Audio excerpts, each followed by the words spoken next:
You have made it to the end of your work week, ladies and gentlemen, and now it's time for you to have some fun, and having that fun learning more about your favorite college football program.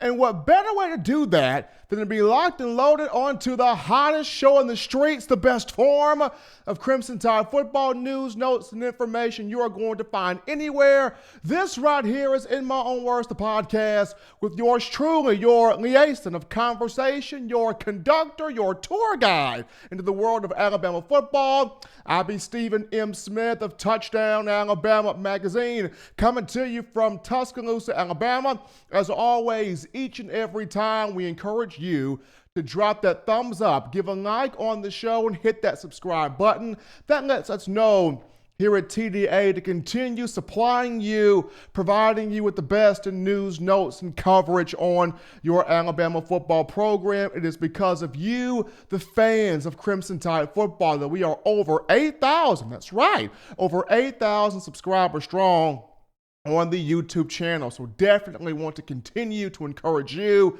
to support the network, the brand, helping us grow the channel. We got a loaded, jam-packed slate of topics on this evening. We'll start things off with Alabama keeping Steve Sarkisian. He will not take the Colorado job.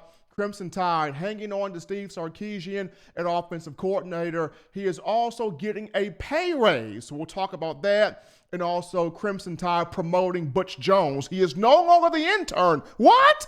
He is no longer the intern. Butch has did that Georgia and Wheezy. He made up to the east side, and he finally got the piece of the pie. So we'll touch on Coach Sark and Butch Jones. From there, we'll dive in more into the conversation of Steve Sarkisian in the gist of, is year two the year for Sark to get Alabama to a national championship from the offensive side of the football? We've seen some great things happen in year two with previous Alabama offensive coordinators. So can Steve Sarkisian hit that mark? We'll dive into that. And then we'll end off on Najee Harris. Can he have that Derrick Henry type of season, or with the likes of Brian Robinson and the rest of the field interfere with that? Along with these topics, we got your tweets, text messages, phone calls, and thoughts, comments, concerns going on there in the YouTube chat line. But to start the show off here, we can look at Steve Sarkisian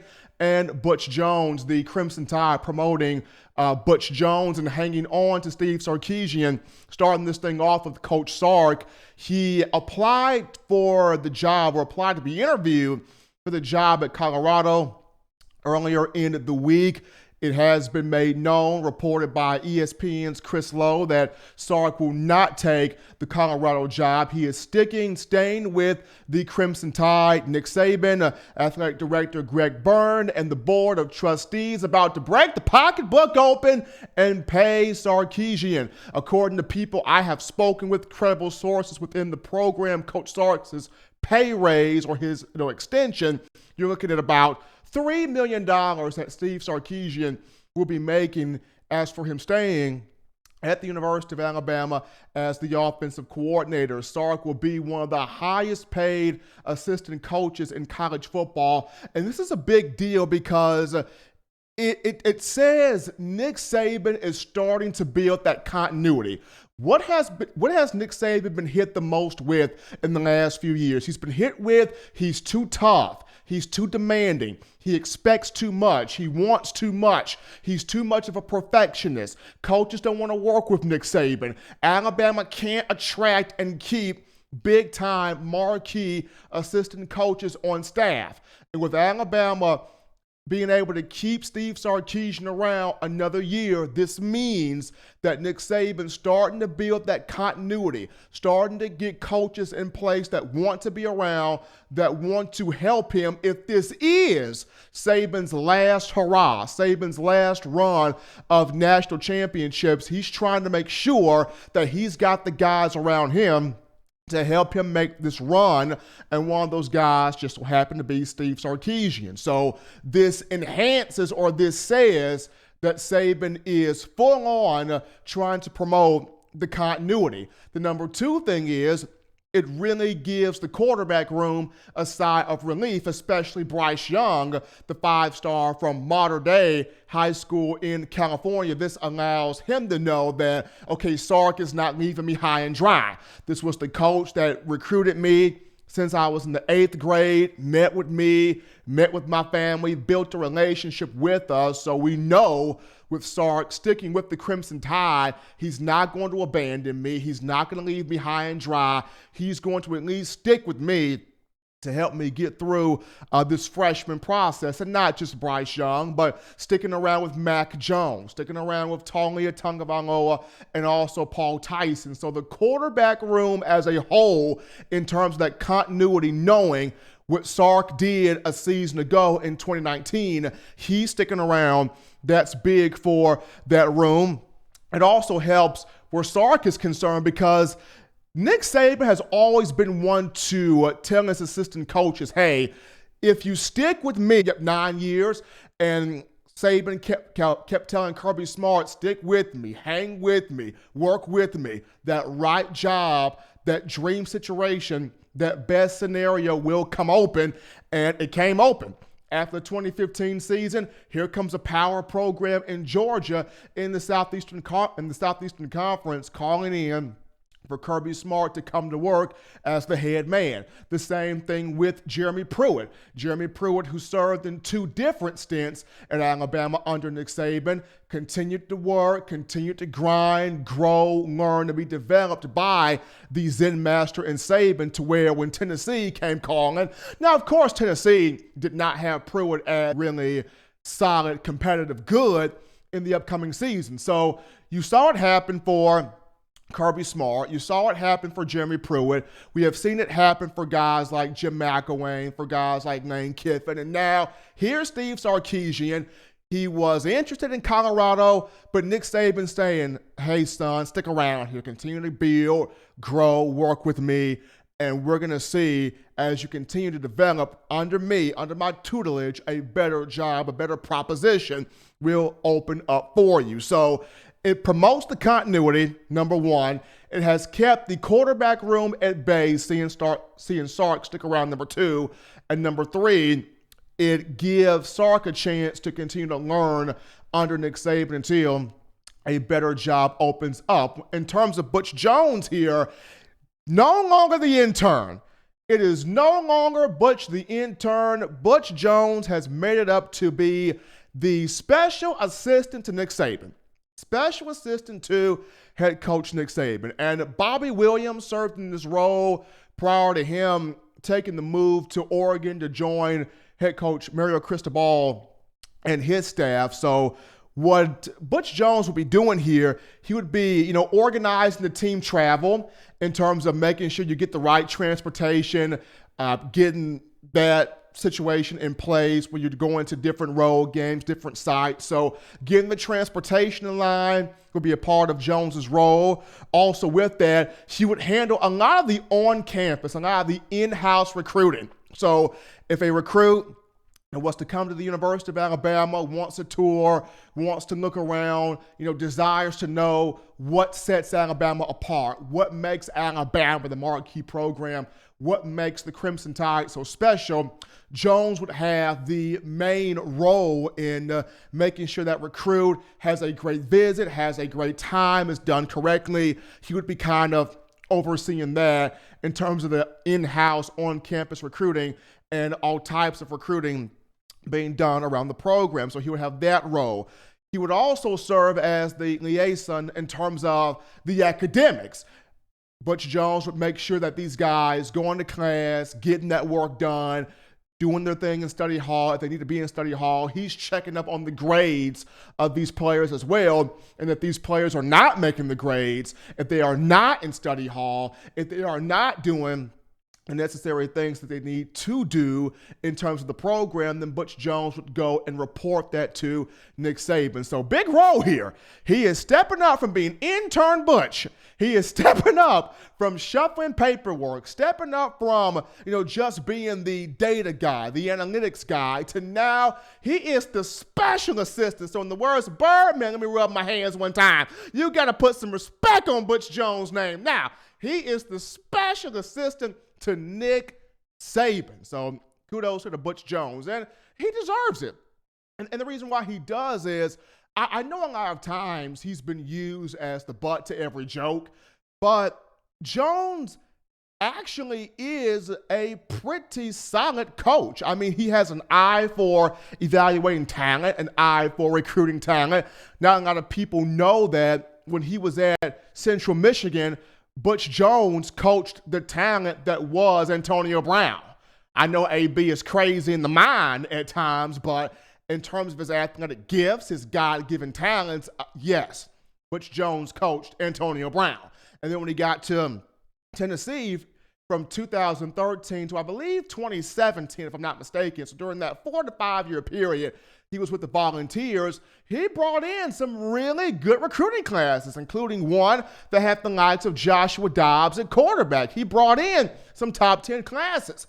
The downfall of Butch Jones was not really his coaching. It was more so of he would say the dumbest stuff. The whole brick by brick by brick and the 23-step program, and we're champions of life. That was what got Butch Jones in trouble. It was not his coaching. It was not his evaluation of talent. It was not his ability to recruit. He could do all of those things. It was his mouth and he would say the wrong things at the wrong time and then not deliver upon him saying those things. That was the reason why, he got the boot from Tennessee. But in coming to Alabama, he's done a great job. Has not said or done anything that would put a bad light on him or the program. He has sort of stayed out the way, but in doing his thing behind the scenes, he has done a great job of presenting the tendencies to help Alabama be successful in offense, whether that's in the passing game or the run game. He's done well in terms of the in-house recruiting from an analyst standpoint at Alabama. He's been a great help to Sarkisian. He's been a great help to the offensive staff coaches. Definitely has been a great help to Nick Saban in that off-field analyst role. And when he was in that role, Butch Jones would walk around to different meeting rooms, whether it be the running back room, the receiver room, the tight end room, and he would take notes and write down stats and collect data and go to the coaches board meeting and say, well, Coach Saban, this is what I'm seeing here. This is what we can do to combat that. Or I'm seeing this right here. Here's what we can do to offset that. So he's done a great job. I know people thought that, Butch Jones's role would be answer emails, answer the phone, make sure you're putting cream in Nick Saban's coffee, make sure that you are not, driving the car and there's no gas in the car. I know that's what you're thinking. He's doing these sort of minuscule tasks, but Butch Jones was actually working as an analyst, or as Nick Saban called him when he first came in, an intern. But he's moved up. Got that promotion, special assistant to head coach Nick Saban, taking over that role that at one point in time Bobby Williams served. So once again, just running over Butch Jones's responsibilities.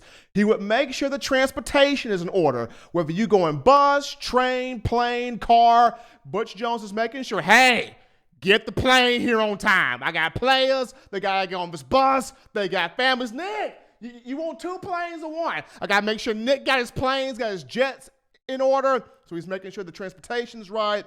He's making sure the in-house recruiting is in order and making sure these players are keeping their grades up. So that's what Butch Jones is doing. And also for Steve Sarkisian, got the pay raise, will be making $3 million, becoming one of the highest paid assistant coaches in college football. Very happy to see Coach Sark not take the move to Colorado, but stick around and showing that Nick Saban can keep continuity on the coaching staff. But folks, that's going to lead us to our first break here on the show. Don't touch that dial, just getting started. Upon our return, we will dive into your phone calls and conversations in the chat line after this.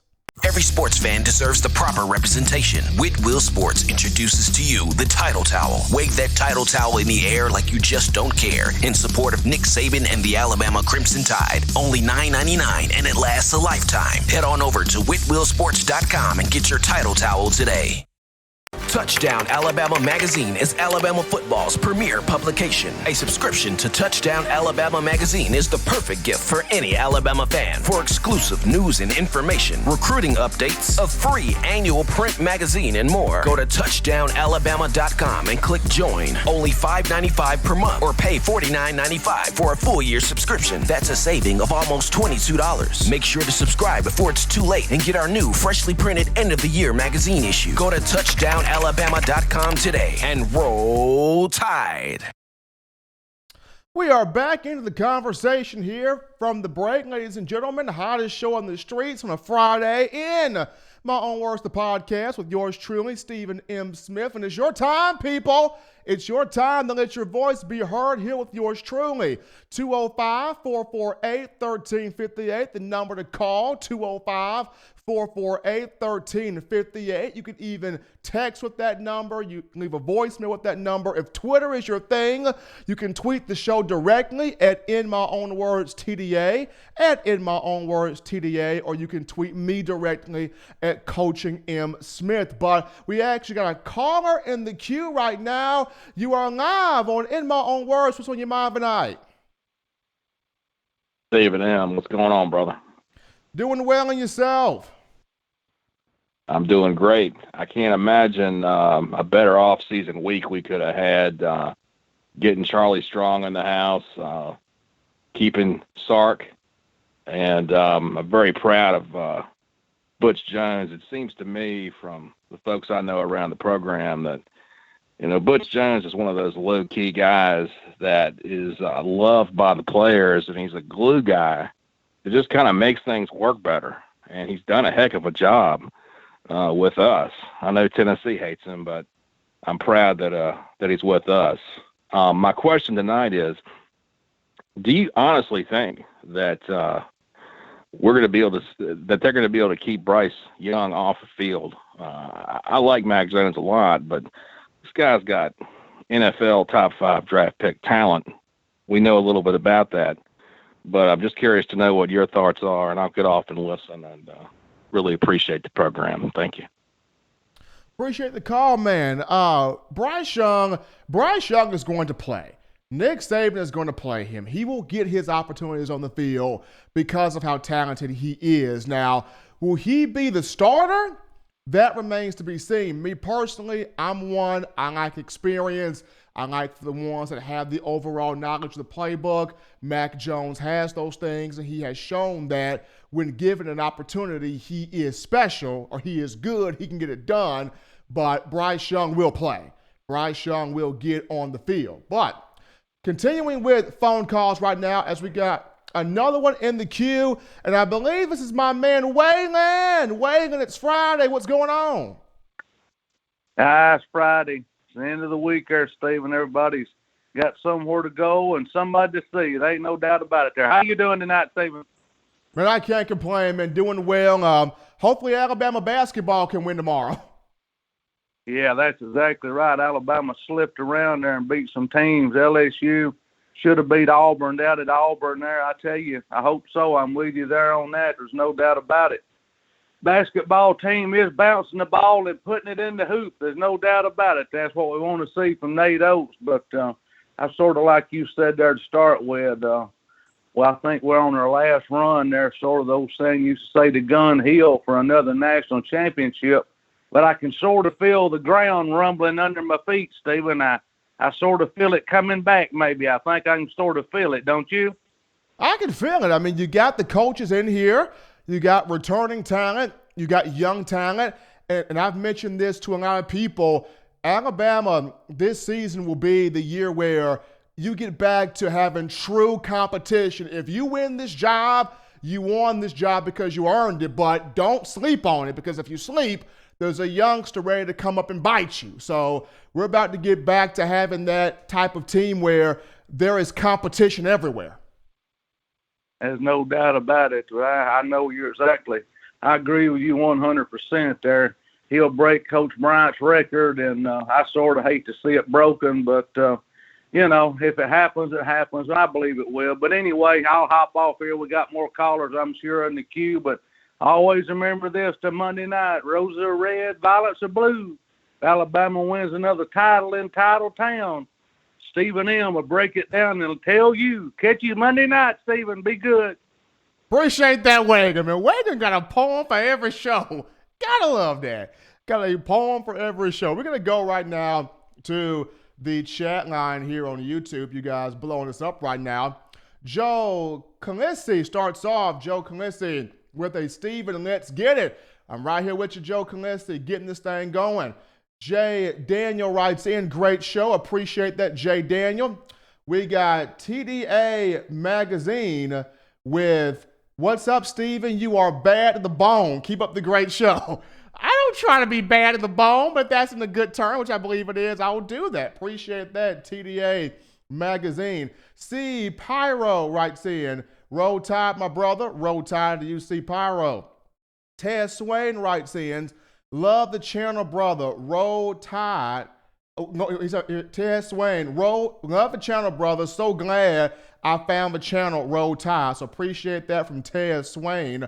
Billy Bob writes in, absolutely love the show. Thank you, Billy Bob, for appreciating the show. TDA Magazine writes back in my own words, it's the hottest show in the land. I feel the love, man. In my own words, it is the hottest show in the land. But it's not just me. We got the maestro, John Ivory, JP, on the other side of the glass, making this thing pop. So appreciate JP on what he does. Let's see here. Kelsey Shepard writes in, RTR, we back, Stephen, tonight. TDA Magazine is rolling to college football starts. Appreciate that, Kelsey. Billy Bob writes in, check your speakers. I can hear him fine. I guess somebody couldn't hear me, but they can hear me fine now, as Billy Bob wrote that in there. Going back down to Ted Swain, I agree. Butch Jones is a solid coach. Not great, but solid. Definitely an asset. Butch Jones is low-key. He does what he has to do. He stays out of the way. He makes sure the analysis is done. I like Butch Jones. I mean, he can smoke him a cigar every season at the Beaton, Tennessee. So he knows what he's doing. Butch knows exactly what he's doing. Steve Pyro writes back in, Alabama where legends are made. That's definitely the slogan of the university. C. Taylor Jr. writes in with a roll tide. Appreciate that, C. Taylor Jr. Frederick Turner with hit the like button. Thank you, Frederick. Everybody do what Frederick's doing. Frederick Turner says hit the like button. So everybody do what Frederick is doing. He's got the right thing in mind. Dennis Wilson writes in, Nick Saban should sit a Tony the Tiger cereal box on his press conference podium. Last 3 games, he's been eaten by Clemson Tiger, LSU Tiger, Auburn Tiger. Sheesh. Oh, Dennis? We get the point, Dennis. But you know what? He is not going to sit a Tony the Tiger box on the podium, okay? LSU, Bama's got them. That butt whooping is coming. Auburn knows his butt whooping is coming. And if Alabama faces Clemson again, Dabo, your butt whooping coming. So all 3 Tigers, get ready. The butt whoopings are coming. Lionel Harris writes in, how long before these coaches butt heads? That's a good question there, Lionel. How long before these coaches butt heads? Hopefully there will not be a butt chewing in the first week of the season. But Lionel, we will have to see about that. Jeremy Grogan writes in, Sark get a new deal? Well, he's getting a pay raise, Jeremy. His pay raise would make him a $3 million man. So $3 million. If he would have taken the job at Colorado, he would have gotten less than that. I know the Buffaloes were paying... They were paying Mel Tucker $2.8 million before Tucker made the move to go to Michigan State. So if Sark would have made the move to Colorado, could have possibly been paid less than $3 million, but the pay raise at Alabama put Sark at $3 million. But thank you to Jeremy Grogan writing in there. At D, Kathy writes in, Butch Jones is a curse of bad aura on Alabama's sideline. He is a horrible coach. He's on the sideline picking up cups and trash. If he was a quality coach, his record would state that. Now, D. Kathy, I'll say this right here. Butch Jones is not horrible. Now, great evaluator of talent, at times probably couldn't finish the deal, but I wouldn't go as far as to say he's a horrible coach. He has value, just like Pete Golding. Pete Golding has value. Is it value in being a head man? Probably not, but it could be if he learns how to develop and get better and learn some things. So I'm not going to go as far as to say that Butch Jones is just horrible. We continue this with Spencer Reveley. Spencer Reveley writes in, Steven, do you think our defense will get back to being feared? I look at this upcoming season, Dylan Moses back, Josh McMillan back, Christian Barmore beast, LeBron Ray back, DJ Dale a beast, and you got my man Charlie Strong working as Dr. Dre behind the scenes. I think Alabama's defense will be absolutely fine. But we go to another break here on the show. Don't touch that dial, folks. Just getting cranked up here on a Friday. Upon our return, we jump back into the Steve Sarkisian conversation. And what will he do in year 2 at Alabama? We'll be back after this. If you want delicious home-style cooking, sushi, and hibachi, check out Otoro Hibachi in the University Mall in Tuscaloosa, Alabama. At home and you can't get away from the TV because the Crimson Tide is about to score? Don't worry, delivery is also available through Waitr and Crimson2go. That's Otoro Hibachi in the University Mall in Tuscaloosa, Alabama. And make sure you let them know the good folks at Touchdown Alabama sent you. Touchdown Alabama Magazine is Alabama football's premier publication. A subscription to Touchdown Alabama Magazine is the perfect gift for any Alabama fan. For exclusive news and information, recruiting updates, a free annual print magazine, and more, go to touchdownalabama.com and click join. Only $5.95 per month or pay $49.95 for a full year subscription. That's a saving of almost $22. Make sure to subscribe before it's too late and get our new freshly printed end of the year magazine issue. Go to touchdownalabama.com today and roll Tide. Friday, you decide to spend time with yours truly, Stephen Smith of Touchdown Alabama Magazine. In my own words, the podcast, and we definitely appreciate you for doing that. And now, we continue the conversation on one Steve Sarkisian. The question being, will Coach Sark have a better impact in year 2 as an offensive coordinator? He's got the chance to do so. And when you look at Alabama offensive coordinators under Nick Saban, year 2 is typically the year where they really make that jump up. They really get their scheme, their things in play. They help Alabama win national championships on the offensive side of the football. They probably produce a Heisman winner, a Biletnikoff Award winner. Year 2 is when offensive coordinators under Nick Saban make that jump. It's almost like in every sport or any sport. In college, the biggest jump for players is between the freshman and sophomore year. For professional athletes, the biggest jump is between the rookie and sophomore season. For coaches and in particular coordinators under Nick Saban, the biggest move is from year 1 to year 2. And to support that claim, let's just look at a couple of former coordinators, offensive coordinators that have come through Alabama under the Nick Saban era. When you talk about Jim McElwain at Alabama from 2008 to 2011, his second year was 2009, helped the Crimson Tide to a BCS national championship, its first national title of the Nick Saban era, its 13th national championship overall at that time, and its first since the 1992 season under Gene Stallings. So that was a big deal that Jim McElwain was able to help get that done. Coach Mack in the 2009 season guided an offense that averaged 32.1 points per game, 403 yards per game. He helped Mr. Mark Ingram be a 1,000-yard back, 1,658 yards. Helped Mr. Mark Ingram also capture the Heisman Trophy that year. Alabama went on to win the SEC championship also, beating Florida 32-13 and making Tim Tebow cry. I'm sorry, Tim Tebow, but Alabama made you cry. Jim McElwain was able to do that in year 2 at Alabama 2009. When you go to Lane Kiffin, who was at Alabama from 2014 to 2016, which means his year 2 was the 2015 season. Lane Kiffin helped get the Crimson Tide to a college football playoff national championship. That season, Kiffin coached the Tides offense to an average of 35.1 points per game, an average of 427.1 yards per game. He downs on 395 carries. My gosh, he had a workload, but Lane Kiffin helped him get that done. Kiffin also helped one Jacob Coker pass for 3,110 yards, and one Calvin Ridley at wide receiver as a freshman, bringing 1,045 receiving yards. Alabama won a Southeastern Conference title that year.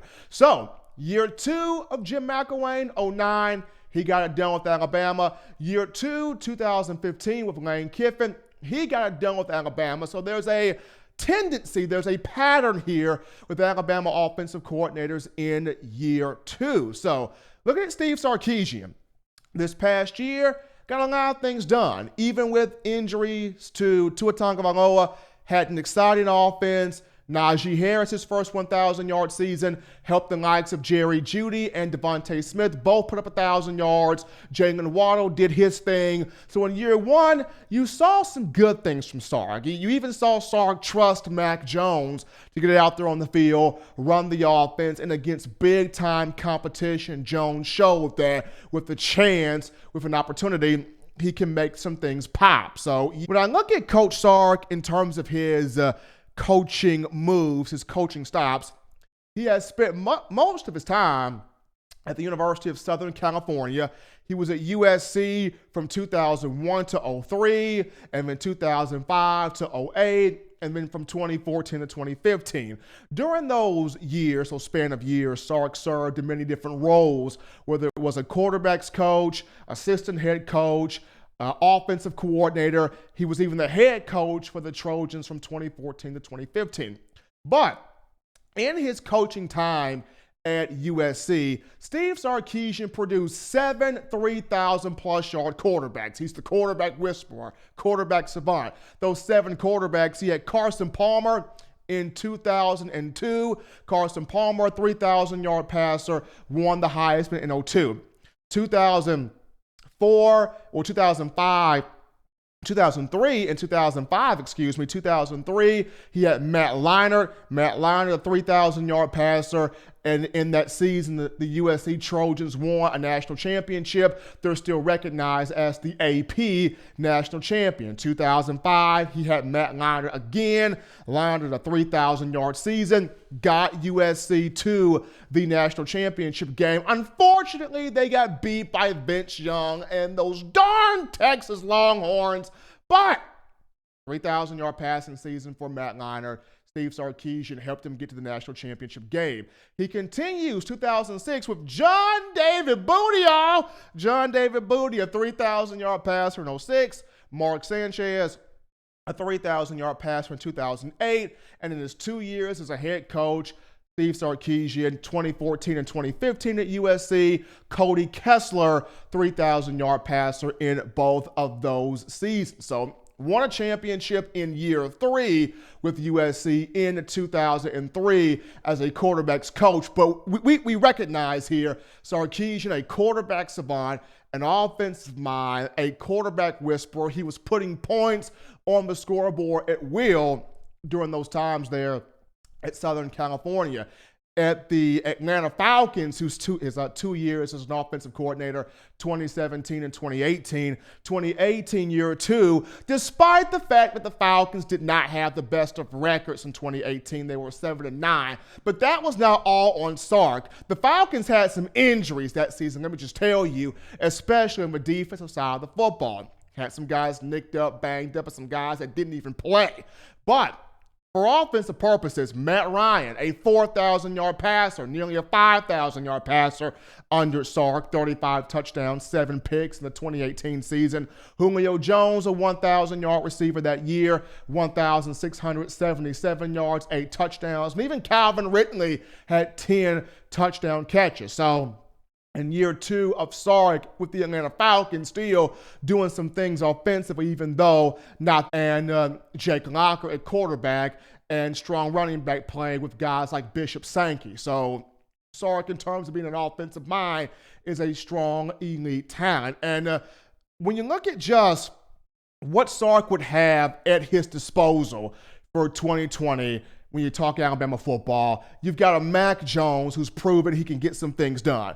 You've got a Najee Harris who, the brother completely snapped the LSU game throughout the remainder of the season. I don't know what Sean Alexander told him the week leading up to that game or the week of that game, but whatever Sean Alexander said, can somebody please inject that into my bloodstream? And here's my arm right here. Can someone please take a needle and inject that into my veins, whatever Sean Alexander said? Because whatever he said, it lit a complete fire under Najee Harris, and he became a completely different person. He turned up harder than Goku in Dragon Ball. He turned up that hard. So, I mean, you got Najee Harris coming back. And then you got Devontae Smith and Jalen Waddle, your two leaders at wide receiver, with a strong supporting cast behind those guys. Tight end, Jaleel Billingsley back. You got a Carl Tucker in here from North Carolina. Miller Forrestall back. Major Tennyson. The pieces are there for Sark. Phenomenal.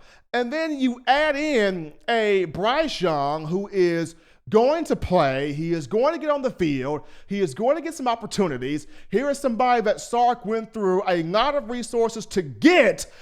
We have not seen the best of Sark, folks. And the fact that he could not win one with Tua Tagovailoa, you got to think that is burning a cap in Sark's brain. The fact that he did not get a chance to win one with the fellow guy from the West Coast off the island in Tua. He didn't get a chance to do it. He wanted to so badly, but injuries kept Sark from winning one with Tua. So he is wrecking his brain going, okay, I didn't get one with Tua, but I'm going to get one with a Mac Jones. I'm going to get one with a Bryce Young. Sark right now is making sure that national championship does not pass me by. The last time Sark was on a big stage in college football to win a national championship, 2003, y'all. 2003, as a quarterbacks coach on Pete Carroll's staff at USC. Sark was not even the offensive coordinator then. You want to know who was the OC then? It was Norm Chow. That was who was the OC.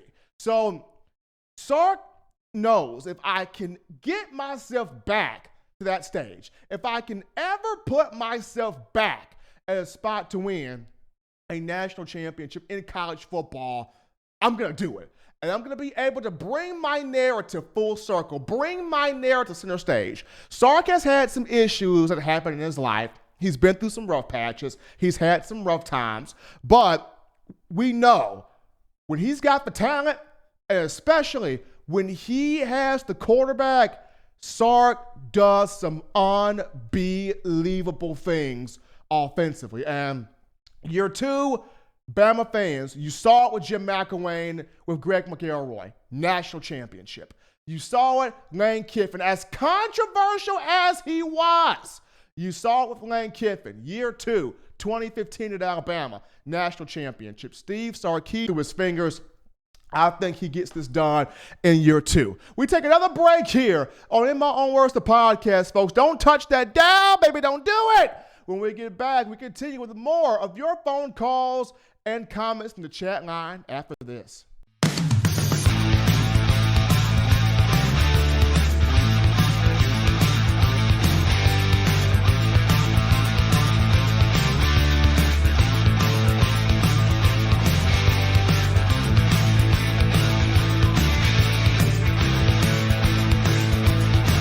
T-Town Menswear in the University Mall in Tuscaloosa. Touchdown Alabama Magazine is Alabama football's premier publication. A subscription to Touchdown Alabama Magazine is the perfect gift for any Alabama fan. For exclusive news and information, recruiting updates, a free annual print magazine, and more, go to touchdownalabama.com and click join. Only $5.95 per month or pay $49.95 for a full year subscription. That's a saving of almost $22. Make sure to subscribe before it's too late and get our new freshly printed end of the year magazine issue. Go to touchdownalabama.com today and roll Tide. We are back into the conversation, ladies and gentlemen, from the break on the hottest show on the streets, best form of Crimson Tide football news, notes, and information on a Friday. Thank you for hanging out with us here, and we're back on you guys. Your time again. Time to let your voice be heard. 205-448-1358. That number again, 205-448-1358 to let your voice be heard on the show. We got a caller in queue right now. You are live on In My Own Words, the podcast with yours truly. What's on your mind? Stephen A., this is KP from Irondale, Alabama. I want to know what the situation is about Stephen Sarkisian leaving Alabama. Well, he's not leaving Alabama. He's remaining. He is getting a pay raise. He's staying with the Crimson Tide.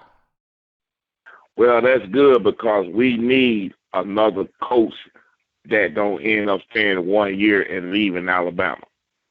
Absolutely. You got to have that continuity, and I feel like Nick Saban understands that. That's the reason why he is keeping Sarkisian around, promoting up Butch Jones, and bringing in a guy like a Charlie Strong to help out this defense from behind the scenes. Well, let me ask you something, Stephen A. Do you think it was all about money that he wasn't going anyway? It was about money? I'll say this.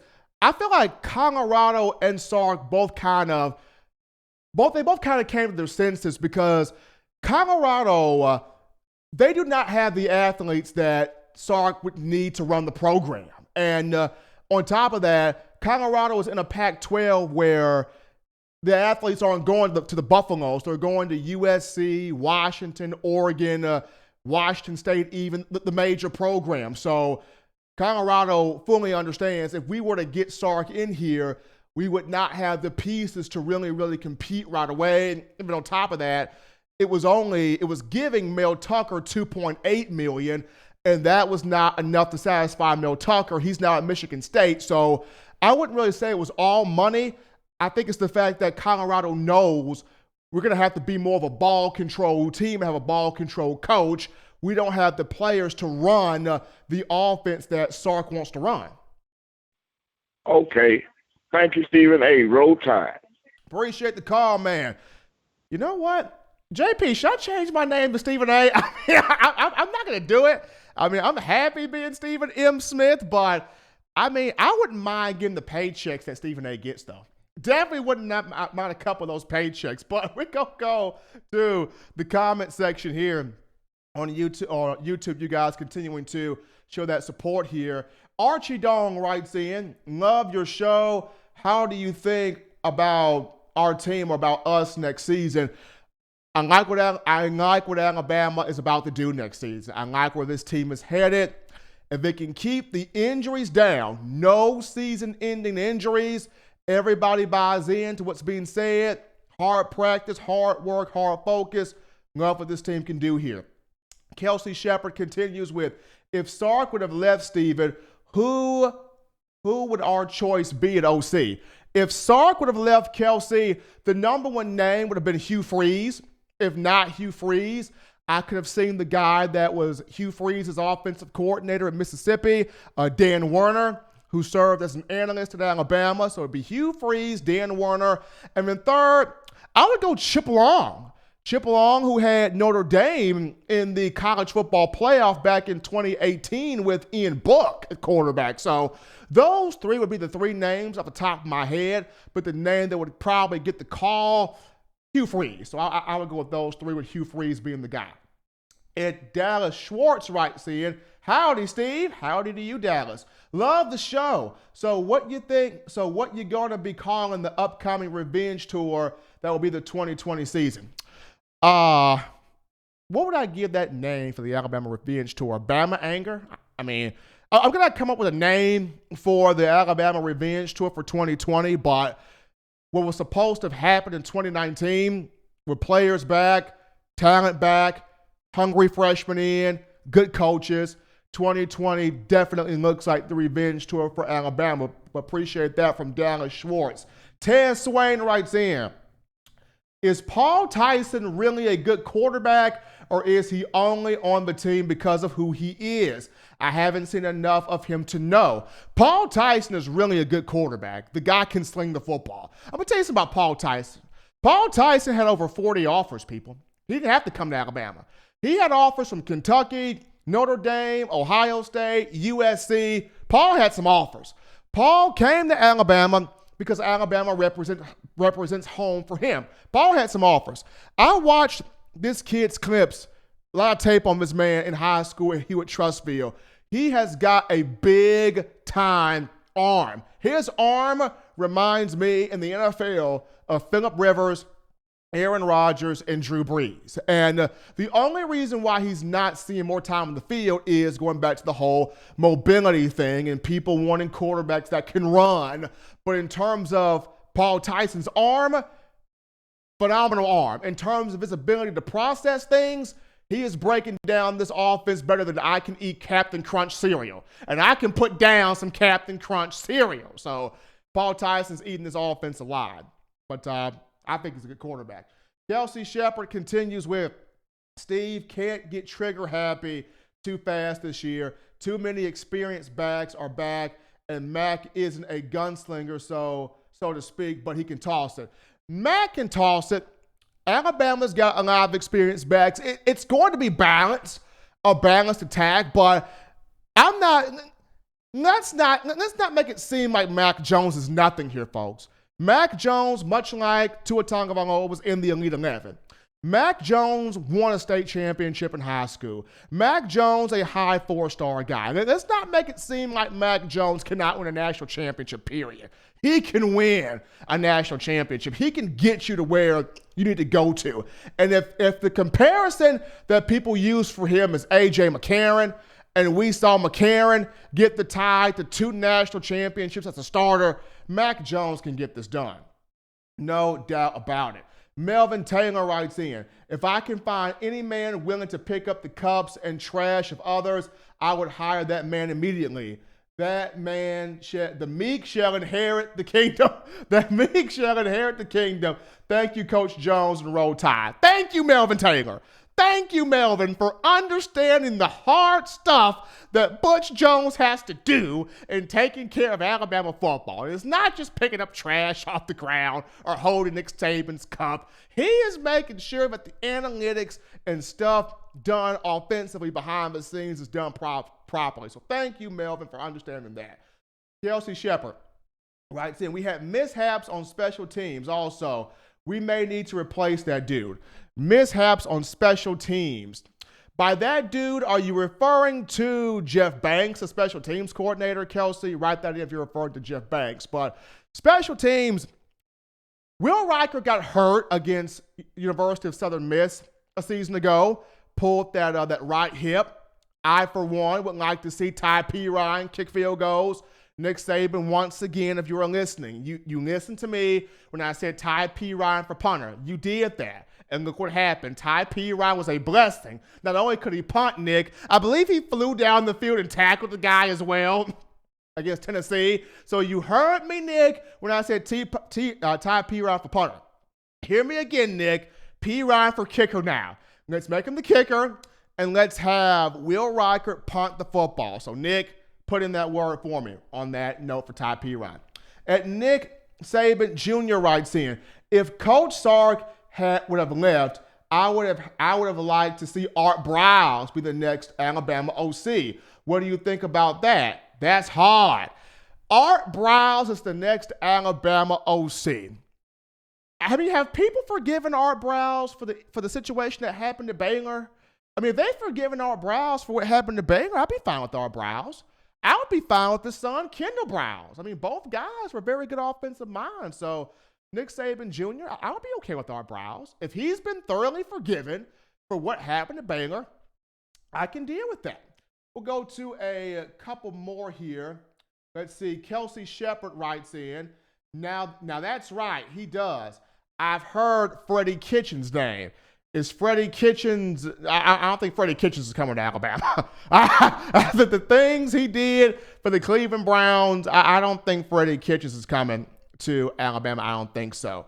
But we're going to go to another break here on the show, but continue to write in those comments there on the chat line. Upon our return, we dive into Najee Harris. Can he have a Derrick Henry type season, or will Brian Robinson and the rest of the field prevent him from doing that? Don't touch that dial, folks. We're coming back. If you're an avid Alabama Crimson Tide fan and you love to flaunt it, then show your Alabama Crimson Tide support by grabbing the All-Bama sneakers. They feature bold Crimson Tide graphics, so no one will be able to question where your allegiance lies. When you add these sweet sneakers to your Alabama Crimson Tide collection, go to STSfootwear.com and use the code TDAlabama for $15 off your purchase. That's code TDAlabama for $15 off your purchase. Go to STSfootwear.com and get your All-Bama sneakers today. Touchdown Alabama Magazine is Alabama football's premier publication. A subscription to Touchdown Alabama Magazine is the perfect gift for any Alabama fan. For exclusive news and information, recruiting updates, a free annual print magazine, and more, go to touchdownalabama.com and click join. Only $5.95 per month or pay $49.95 for a full year subscription. That's a saving of almost $22. Make sure to subscribe before it's too late and get our new freshly printed end of the year magazine issue. Go to touchdownalabama.com today and roll Tide. We are back making you laugh, making you smile, making you think here on a Friday.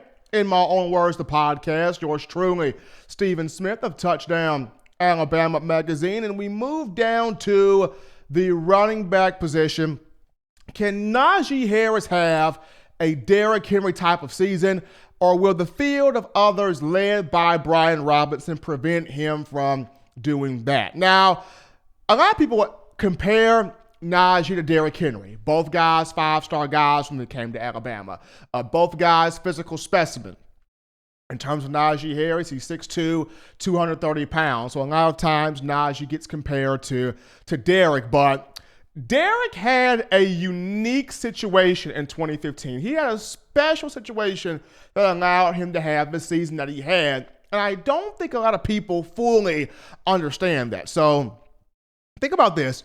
In 2014, Kenyon Drake breaks his leg against Ole Miss. I was there. Broke his leg against Ole Miss. And nobody knows how healthy, how good Kenyon Drake would be in 2015. So you got Kenyon Drake coming back from a broken leg. You have Bo Scarborough and Damian Harris both coming in as freshmen for 2015. Bo Scarborough, who was supposed to have been in the 2014 recruiting class, he couldn't come into 2015 due to some academic issues. And then 2015, he was suspended the first 5 games of the season by the NCAA because of those academic issues. And then Damian Harris, a freshman, he has to get acclimated to things. So 2015, you have a freshman that can't play the first 5 games due to academic stuff. You have a freshman that's young and trying to get acclimated to the system. You don't know what you're going to get from Kenyon Drake. So quite naturally, Derrick Henry opens up the season with, I got to be the man. I have no choice. And then on top of that, you bring in a brand new quarterback, brand new starter in Jacob Coker, and he has to be settled in. He has to get acclimated. He has to be worked into the whole rotation. So Derrick Henry had to be the guy. He had to hit the weight room. He had to hit the gym. He had to carry the team from start to finish, and that's the reason why. He had the 395 carries for 2,219 yards, 28 touchdowns. That's why he averaged 27 carries a game. That's why he averaged almost 150 yards rushing a game, because he had to be the guy. Nick Saban had to use him all the way. He had to rock with Derrick till the wheels fell off, because you didn't know your other options. You really didn't know. The difference with Najee Harris, Najee has options. You have 6 other backs on the roster that can help Najee out. Now, Najee is also capable of snapping and going off on a streak of big games. If you go back to last season, 209 carries, 1,224 yards, 13 touchdowns. He averaged nearly 6 yards per carry. Najee Harris, 94.2 yards per game this past season. He had 6 100-yard performances. From the LSU game throughout the rest of the season, he really, really snapped. The thing for Najee is, can he open up the season on fire? That's Najee's problem. To start last year, he opened up against Duke and New Mexico State and South Carolina. He came out of the gate slow. Came out of the gate not running the football with power, not running with instincts, not running with vision, not running with patience. He came out, not being that beast of a back the first 3 to 4 games of the season. Now, he caught the ball well out the backfield. I'll give him that. But in terms of him running the football like we want to see Najee Harris run the football, he didn't do it the first 3 games of the season. His first 100-yard game didn't come until week 4 against Southern Miss, 14 carries for 110 yards. So he has to come out the gate strong. Najee Harris comes out the box strong. You can possibly see him have a Derrick Henry-like season, but the one thing that may prevent him, Brian Robinson. And Brian Robinson is somebody of whom he is ready for this season. Brian Robinson, a senior, played his high school ball right off Alabama Highway 69 South at Hillcrest High School. Came in the 2017 class as a 4-star guy. This guy runs hard. He runs tough. He's mean. He's nasty. He's determined. And he dropped a tweet on social media today which says, "I am taking this year personal. 2020 is about me." Brian Robinson is sick and tired of getting overlooked. He's sick and tired of the conversation being about Najee this, Najee that, Najee. He's sick and tired of the conversation being about Trey Sanders. Look what Keenan Robinson can do. We got all these freshmen. Brian Robinson feels overlooked. He feels like people are throwing shade at him. He is ready to make this year personal and be about that business. And when you look at Brian, he's improved each and every year. This past year, his best year, 96 carries, 441 yards, 5 touchdowns, showed he can catch the ball out the backfield a little bit, 11 catches for 124 yards, can run the football, strong run blocker, strong pass blocker, can catch the ball out the backfield, runs like a man possessed with his hair on fire. And here's a guy that is not about to have Najee do everything. He wants a piece of this pie. But we're going to continue with the conversation and wrap this thing up on the other side of the break. Don't touch that dial, folks. We're coming back. Touchdown Alabama Magazine is Alabama football's premier publication. A subscription to Touchdown Alabama Magazine is the perfect gift for any Alabama fan. For exclusive news and information, recruiting updates, a free annual print magazine, and more, go to touchdownalabama.com and click join. Only $5.95 per month or pay $49.95 for a full year subscription. That's a saving of almost $22. Make sure to subscribe before it's too late and get our new freshly printed end of the year magazine issue. Go to touchdownalabama.com today and roll Tide. Back in here to In My Own Words, the podcast. Yours truly, Stephen Smith of Touchdown Alabama Magazine. And just continuing this talk on Najee Harris, can he have a Derrick Henry type year? Truly, when I look at this whole situation, Nick Saban likes to keep his backs fresh, right? He likes to rotate his backs, keep fresh legs on the field, wear down the defensive line or defense as a whole. Now, he will ride the hot hand. Let me say this.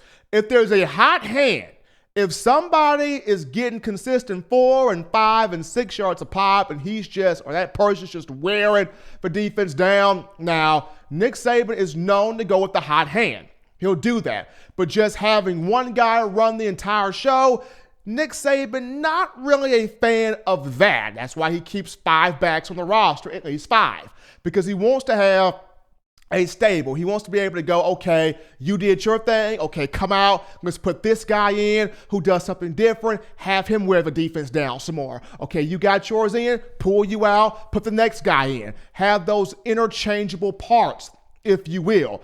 And with 7 guys on the roster, with 6 behind Najee Harris, I don't think Nick Saban is just going to allow Najee to go off and have a 3,000, 2,000-yard rushing season.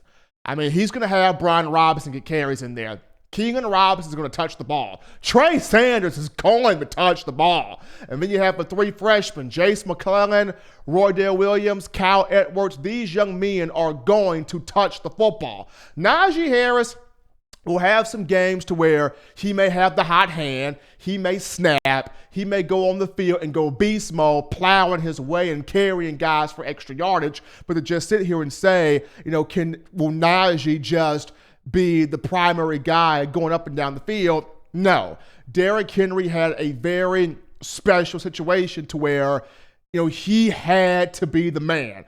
Nobody knew what Kenyon Drake would be coming off the broken leg. No one knew. People hoped he would have the same speed. People hoped he would have the same power. People hoped he would have the same get up and go. They didn't know, though, coming off the broken leg.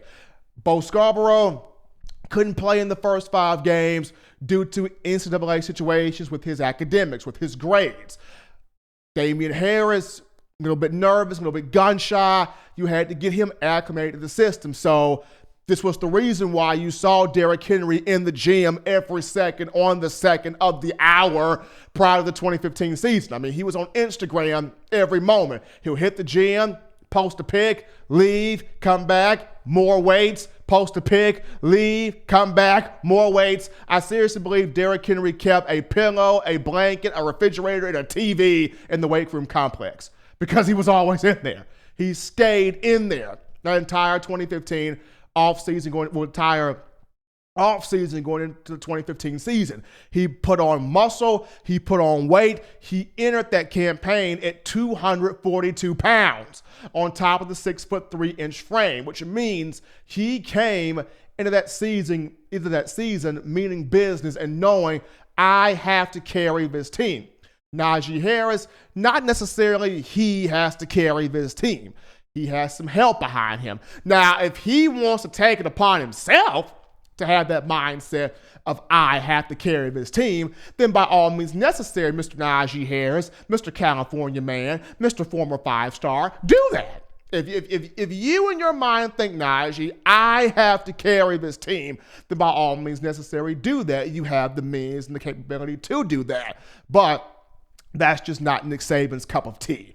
If he has a stable of backs, he likes to rotate guys. He likes to have players with fresh legs, use those interchangeable parts, and give each guy in that rotation a chance to touch the football and show what they can do, especially coming up here in spring ball. I mean, fans want to see Najee, yes, but fans want to see Brian Robinson. Fans want to see Trey Sanders. Fans want to see Keegan Robinson. A fan is going to probably knock me down trying to go see Jace McClellan. They want to see Roy Dale Williams and Kyle Edwards also. They want to see everybody. So as much as we would like to see Najee go beast mode and have that Derrick Henry type of year, I think Brian Robinson, who has something to prove, is going to make sure he has his stake in this thing as well. Well, folks, as always, you want to be a part of the best in news, notes, information on Crimson Tide football. You want to be the envy of your friends. You want to be the smart fan. You get your hands on the Touchdown Alabama Magazine app. And how do you do this? I'm going to tell you right now. You can download it from the iPhone App Store if you're rocking Team Apple.